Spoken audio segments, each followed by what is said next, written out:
Hello, we're going to be talking about spiritual awakening. How do you know whether you are waking up spiritually, and how can this be useful for you with wherever you are in your career or in your life? My name is Padma from padmaali.com, and spiritual awakening, spirituality is a big piece of how I do work in this world with my clients, because spirituality, first of all, is not religion, and spirituality, without the basis of spirituality, you're kind of like a bag in the wind, just floating around without any anchor. So when you include spirituality as a way of living your life and bringing that to your work and anything and everything you're doing in life, it is going to give you a different way of operating. You'll be operating from a higher level of existence without getting caught up in all the nuances that we face in our day-to-day life.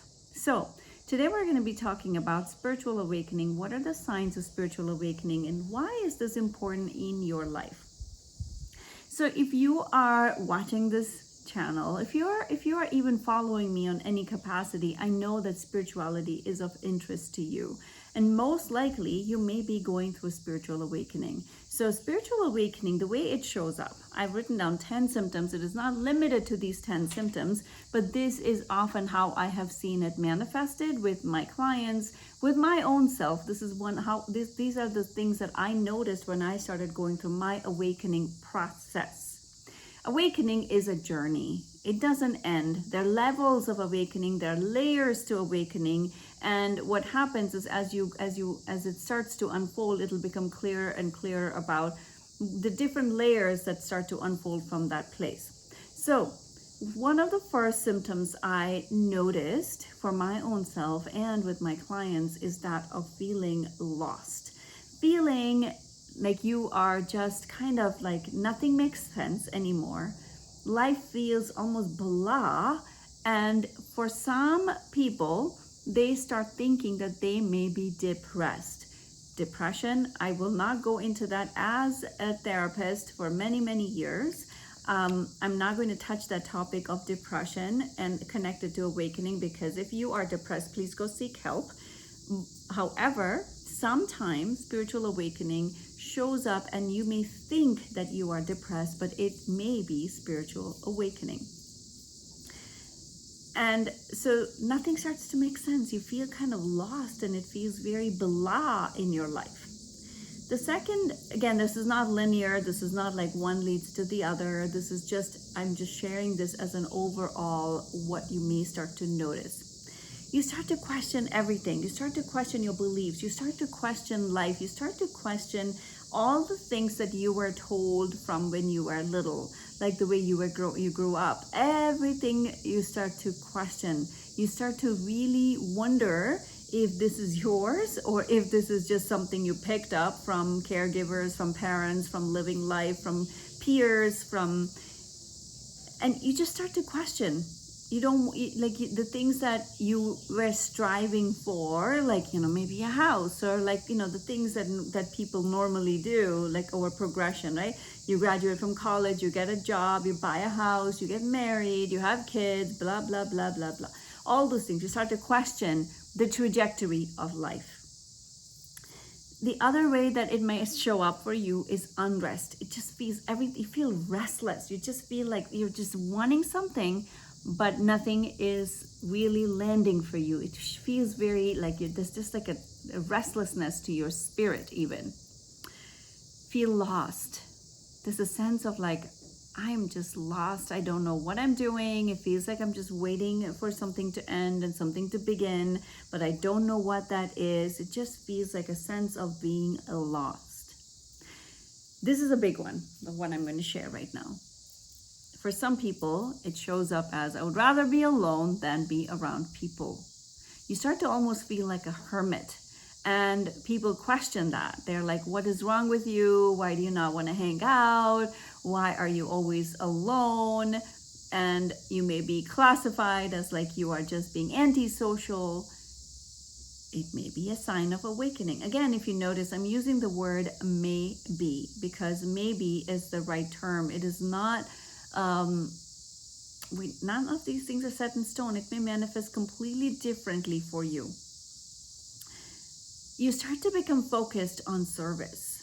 You want to be, there's like a drive to create impact. There's a drive to want to shift things in the world, to really show up and create big changes. Like it becomes service focused.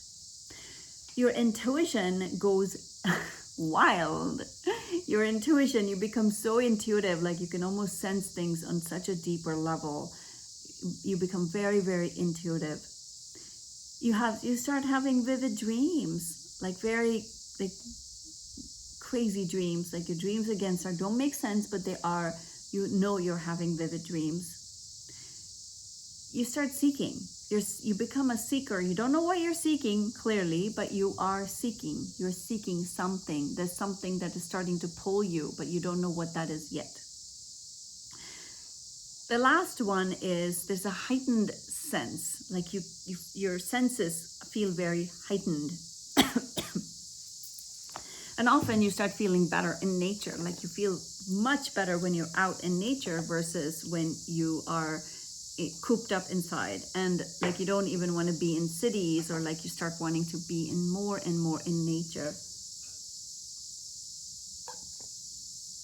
So these are some of the signs and symptoms of spiritual awakening.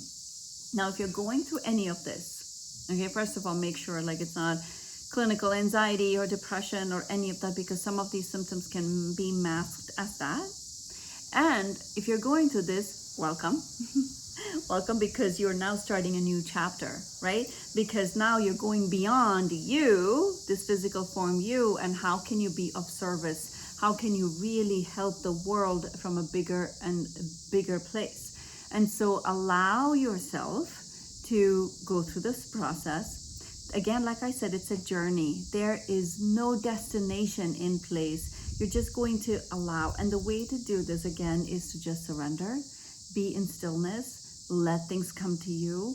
Just create space, make time, and just let things be. Instead of filling up your time with things to do, let things be. So start to see if you're going through any of this and how can you use that. Now, how do you apply this to your workspace? How do you apply this if you are a CEO of a company, if you are running a big team? And you're in the corporate world where nobody understands this language.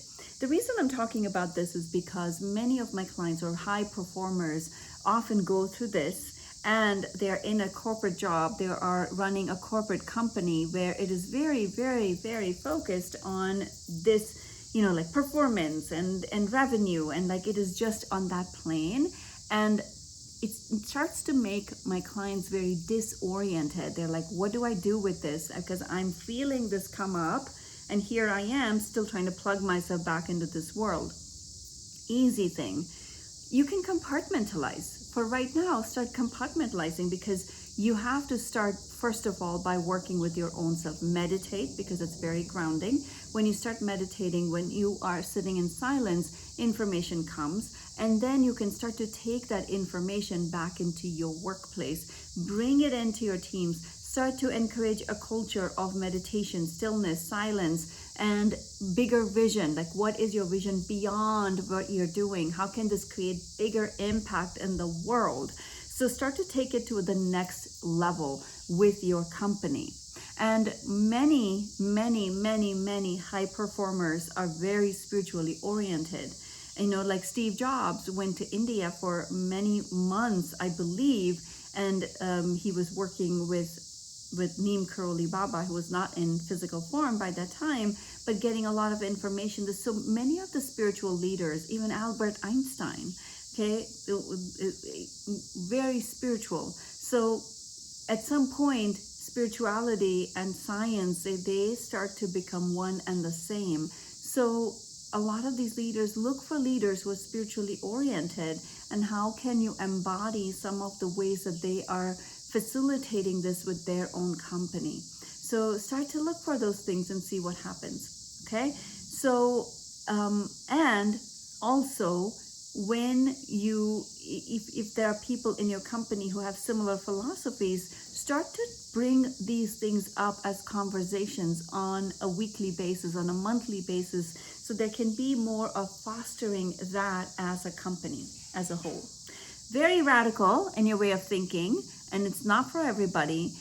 However, it can really support your company's growth and progress in ways that you may not even recognize right now. So if you have questions, please comment down below, subscribe to the channel, and follow my podcast as well, where I talk about all of these things. How can you bridge spirituality with leadership? Because it will really enhance your leadership when you are bringing the spiritual components to it. Thank you for watching this. My name is Padma from PadmaAli.com, and I will catch you on another video.